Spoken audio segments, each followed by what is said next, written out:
नहीं, यस है क्या? हाँ। सर, आज आपने प्रेस कॉन्फ्रेंस को बुलाया है, हमें आवाज़ दी है। आखिर ऐसी कौन सी बात है, ऐसा कौन सा पैगाम, मैसेज है जो आप देना चाहते हैं? देखिए, सबसे पहले तो मैं बहुत सारी चीज़ें हैं बोलने के लिए, लेकिन मुख्तसर वक्त में क्योंकि ज़्यादा हो जाती है बात, अपना पैगाम बहुत कम वक्त में लोगों तक पहुंचाने की कोशिश करूंगा। सबसे पहले तो मैंने जो सलाम किया है उसके मायने से आपको शुरू करता हूं। जो अक्सर हमारे बरादरान वतन को एक बात चुभती है, वो सलाम करते हैं। सलाम का मतलब ये होता है कि भाई आप पर अल्लाह की सलामती हो। और दूसरी बात ये है कि जो इशू चल रहा है अभी मशरिक़ी हल्के के अंदर, ख़ास तौर से जो बातें और अफवाहें हैं, इन सब चीज़ों को मैं अपनी तरफ से उसका उन्हीं पर होता है जिनकी सफ़ों में इंतशार होता है, परिंदा हो, जानवर हो या हो इंसान, जो सफ़ों से अलग होता है वही शिकार होता है। ये बात को सामने रखते हुए आज जो चल रहा है मामला, हर चीज़ जो चल रही है वो यही है कि भाई आज मशरिक़ी हल्के के अंदर जो लोग खड़े हुए हैं, जो सो कॉल्ड कोई 37 बोल रहे हैं, किसी को इल्म नहीं है, कोई 28 बोल रहे हैं, एक्चुअल में टोटल 26 या 27, एक आदि कैंसर का नहीं है, बस 26 या 27 में से, उन 70 में से, उसमें से बाकी सब गैर ईमान वाले भाई हैं हमारे। जिस तरीक़े से इस मशरिक़ी हल्के के अंदर जो डेवलपमेंट होना चाहिए था, चाहे कोई भी हो सरकार में, वो हुआ नहीं, चाहे ऊपर हो या नीचे हो। हमारा सवाल दोनों से है। खड़े रहने का मकसद ये है कि भाई आज जो सब लोग बोल रहे हैं कि भाई मुसलमान मुत्तहिद हो जाए, वो हो जाए, तो ये मुसलमान मुत्तहिद होने का जो नारा है, यही नारा एक बहुत ख़तरनाक काम करने वाला है आने वाले सालों में। क्योंकि मुसलमान मुत्तहिद, अगर जहाँ मुस्लिम एरिया में मुसलमान ज़्यादा है वहाँ मुस्लिम इत्तेहाद में आ गए, तो फिर हमारे गैर ईमान वाले भाई भी एक तरफ हो जाएंगे। फिर क्या मिलने वाला है? आपको अगर इत्तेहाद करना ही था, आपको अगर एक होना ही था, आपको अगर ये बातें करना था, इसको आम नहीं करना था। आपने लोगों से पर्सनल मिलना था, पर्सनल मिल के पर्सनल बात करना था, उनकी तकालीफ मालूम करना था कि भाई कौन क्या मामले में कैसा है, क्या अब तक उन्हों कैसा पहुँचे, वो इतने कैसे नामचीन हो गए कि वहाँ से लोग आपको पैसे ला के दे रहे और इन्हों खड़े हो जा रहे। ये तो बात कुछ हजम होने वाली है नहीं, ये सब बेहतर जानते हैं। भाई एक चीज़ है, मैं आपको ये चीज़ क्लियर कर देना चाहता हूँ कि हिटलर ने एक बड़ा प्यारा काम किया था जब ज्यूस के खिलाफ एक उसने वो करा था। उसने अपनी फौज को इकट्ठा किया, एक मुर्गा लाया, मुर्गा का एक एक पर खींचा, उस खींचने पर वो मुर्गा तड़पा। जब उसके पूरे पर खींच लिया, उसको नीचे छोड़ दिया और तड़प रहा था, उसी वक्त अपने जेब से गेहूं निकाला और उस मुर्गे के सामने से सर डालते हुए अपने जूते पे लाके रखा। वो मुर्गा वो दाना चुगते हुए लाके आके उसके जूते पे वो दाना वो चुग रहा था। आज हमारा एक मामला ये हो गया कि जो मुसलमान की फितरत थी, तहकीक करके काम करने की, वो बंद हो गई।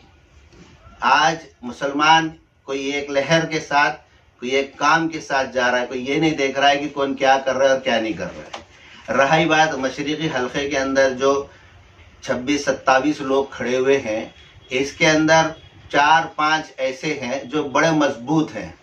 बाकी को सामने लाने से पहले है कि पहले इनको एक बिठा के बात की जाए, जब दूसरों का नाम लिया जाए।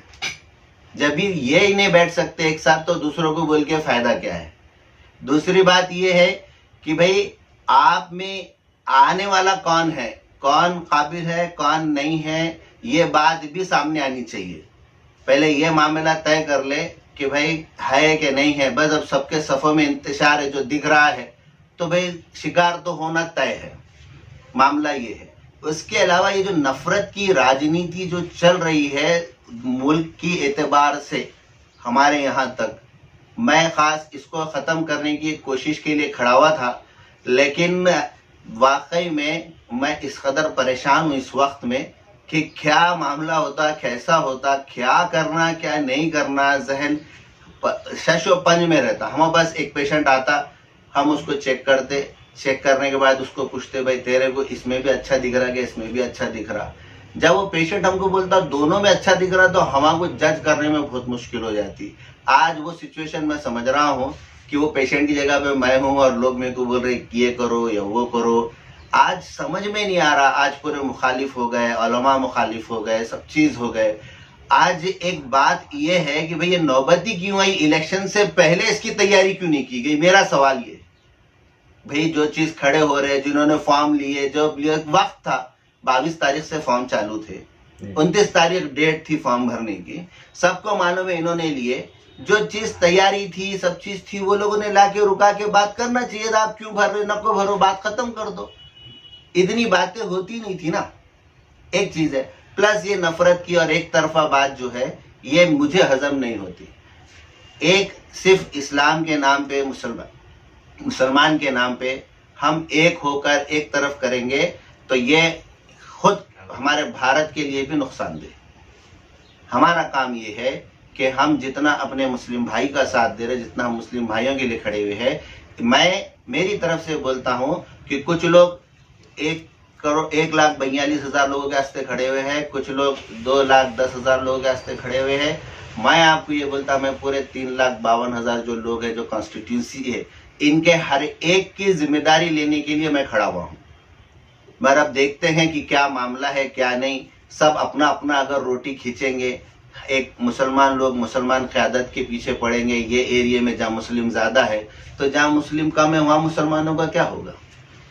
वहाँ उनके साथ जो तकलीफें होंगी, जो परेशानियां होंगी, जो चीजें होंगी, उसका क्या है?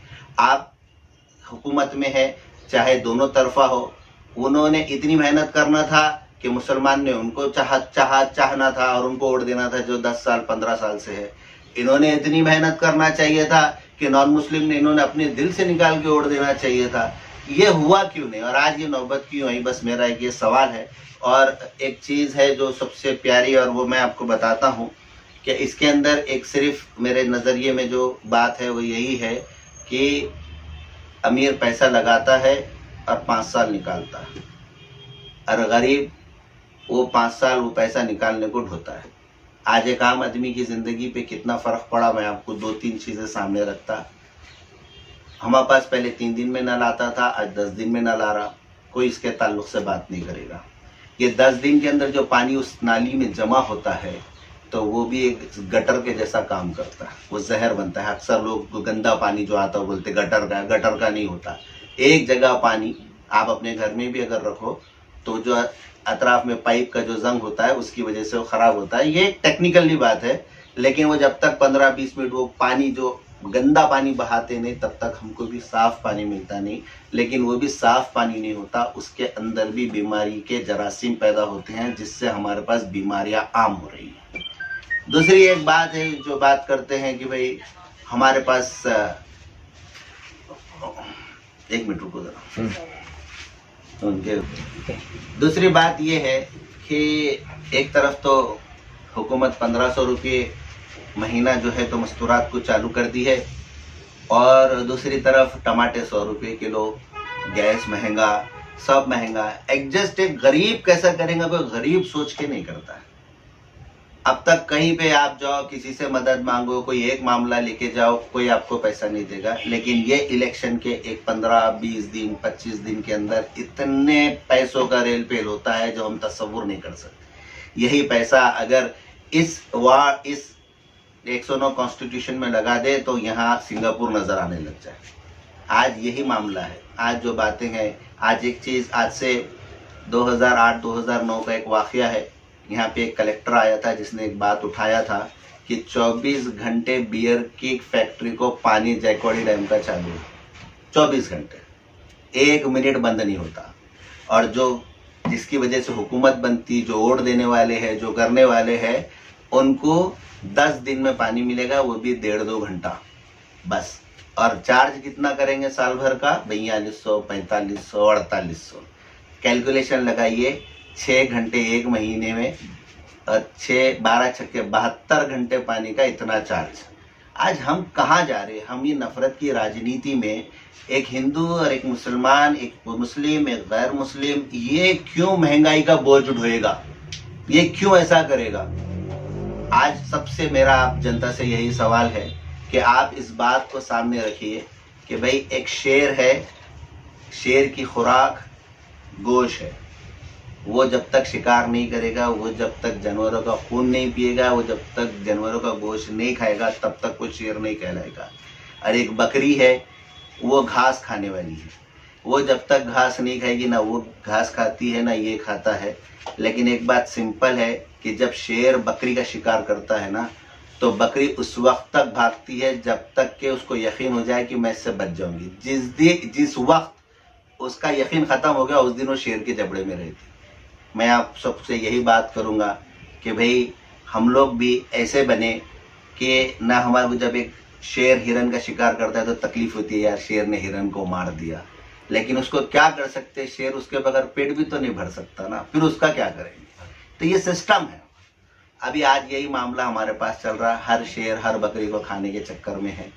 हम सब आपसे यही बात इल्तिजा करता है कि भाई आप ये सोचे समझे और इस पर कमेंट करें कि मैं क्या करूं। मैं इनके कमेंट, इनसे हमारे भाई आए हैं उनसे लेके मैं आप तक और आगे की बात कैसे करेंगे मैं करूँगा। सर आजकल उलमा इकराम मैदान में आए हैं, तो उलमा इकराम को आपको पैगाम देंगे, जब आप इतनी बड़ी बात कर रहे हैं, इतना बड़ा मशवरा दे रहे हैं, तो खुल के जरा, जब इतनी बड़ी आप खुल की है, तो उलमा इकराम ने क्या करना चाहिए? नहीं, आना चाहिए कि नहीं आना चाहिए मैदान में? मेरी बात तो ये है कि उलमा इकराम जो आज खुल के आ रहे हैं, तो अब तक उलमा इकराम कहाँ थे? उलमा इकराम अभी भी आना चाहिए, पहले भी आना चाहिए था। उलमा इकराम ने मिल के बैठ के बात करना चाहिए था। उलमा इकराम का जो मामला है, आज अल्लाह हिफाजत फरमाए कि भाई जो चीज़ मदरसे जो रन करते हैं वो मज़े में है, जो उनके पास काम करते हैं आप उनके बारे में जाके आप तहकीक कर लो, मैं ज़बान से नहीं बोलता। एक मस्जिद का इमाम अल्लाह से कम और मस्जिद का जो सदर है उससे ज़्यादा डरता, ये सबसे ढकी छुपी बात नहीं है। तो भाई हम तो यही चाहते हैं कि आलिम जो है तो वो सियासत में आए, तो कौम तो पीछे रहेगी। मगर आलिमी सियासत को गंदी बता के सियासत से अलग होते हैं और फिर आलिम आके बात करते हैं कि भाई सब आलिम एक हो जाए, दानिश्वर आ जाए। तो दानिश्वर लाएंगे कहाँ से? आलिमा मिलेंगे कैसे? कहाँ बैठेंगे? कहाँ करेंगे? आप ये बताओ, तरीका बताओ। मेरे तो तरीका समझ में नहीं आ रहा कि भाई आलिम कैसा इसको मैनेज करेगा। आज मशरिकी रियासत सियासत मुसलमानों के नाम से पूरे हिंदुस्तान में मशहूर है कि सबसे ज़्यादा मुस्लिम यहाँ से खड़े हुए। मैं सबसे एक सवाल करता हूँ कि ये जो 26-27 ज़्यादा मुस्लिम खड़े हुए, तो क्यों खड़े? इनको रास्ता खड़े रहने का कौन बताया? ये सवाल था उलमा इकराम के ताल्लुक से। एक सवाल औरंगाबाद के मुसलमानों से, आप मुसलमानों का पैगाम देना चाहेंगे आप? किसको वोट दे, कैसा दे, क्या करे क्या ना करे? भाई ये तो अभी यहाँ से बात शुरू होती है, अभी क्या हालात होंगे मैं भी नहीं बोल सकता। मैं रहूँगा नहीं रहूँगा, मैं बैठूँगा मैं खड़े होऊंगा, ये सब हालात पे डिपेंड है। अल्लाह ने जो मेरे मुक़द्दर में लिखा होगा ये परसों की बात है। मैं ज़िंदा रहूँगा नहीं रहूँगा मेरी कोई गारंटी नहीं है, क्योंकि अल्लाह के हाथ में सब है। एक बात ये बोल सकता हूँ कि आप इलेक्शन तक सब चीज़ गौर और फिक्र करो कि लोग जो 5-5 साल गायब रहते, दोनों तरफ से बोल रहा मैं, कोई एक वाहिद किसी पे निशाना नहीं कर रहा। जब कोई मुद्दा आता है, जब जमा होते हैं, मैंने एक चीज़ गौर से देखा हूँ, अभी दिल्ली गेट पे जो हमारे दानिशवरान ने एक मामले को लेके बैठे थे, और वहाँ जो ये इतने जो आज मुसलमान भाई जो बोल रहे इन्होंने खड़े होना चाहिए था, उन्होंने खड़े होना चाहिए था, वो तो वहाँ उनका फुकदान था।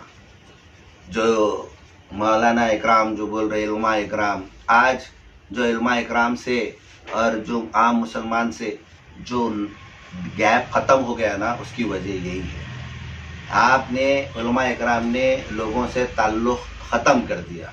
पहले हालात पे जुमा के अंदर बयान होता था, पहले मस्जिदों से लोगों के कामा होते थे, पहले मस्जिदों से लोगों के पूरे महल्ले के जो भी मसले हैं, वहाँ कोई भूखा है नहीं है, खाना है नहीं है, कैसा है, वो सब मस्जिदों से तय होता था। आज सब उल्टा हो गया मामला।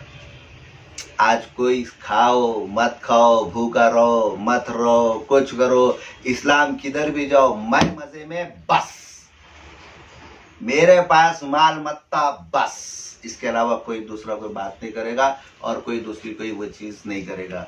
कोई ये नहीं सोचेगा मेरा अल्लाह इस वक्त मेरे से क्या चाह रहा। बस आप अपना अपना मुहासिबा करें और वो करें। मैं ज़्यादा और बोलना नहीं चाहता, क्योंकि एक तो रील भी बड़ी हो जाती है, लोगों के कमेंट आते आप बहुत ज़्यादा बोल दिए। तो बस यहीं पे मैं ख़त्म करता हूँ। बाकी आप ज़्यादा अक्लमंद हैं और आपको इशारा काफ़ी। ठीक है, इंशाल्लाह सेकंड में आपसे फिर हमारी मुलाकात होगी हालात को लेकर। ठीक है सर, थैंक यू।